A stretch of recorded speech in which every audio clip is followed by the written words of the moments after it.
सुश्री सुष्मिता देव।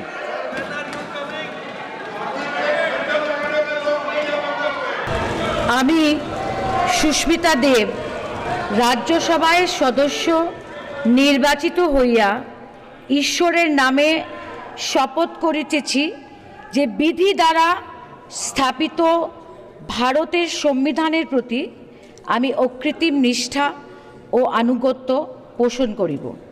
আমি ভারতের সার্বভৌমত্ব ও অখণ্ডতা রক্ষা করিব এবং যে কর্তব্যভার আমি গ্রহণ করিতে উদ্যত হইয়াছি তাহা নিষ্ঠাপূর্বক নির্বাহ করিব। श्री सुखेंदु शेखर राय। আমি সুখেন্দু শেখর রায় রাজ্যসভায় সদস্য নির্বাচিত হইয়া ঈশ্বরের নামে শপথ করিতেছি যে বিধি দ্বারা স্থাপিত ভারতের সংবিধানের প্রতি আমি অকৃত্রিম নিষ্ঠা ও আনুগত্য পোষণ করিব। আমি ভারতের সার্বভৌমত্ব ও অখণ্ডতা রক্ষা করিব এবং যে কর্তব্যভার আমি গ্রহণ করিতে উদ্যত হইয়াছি তাহা নিষ্ঠাপূর্বক নির্বাহ করিব।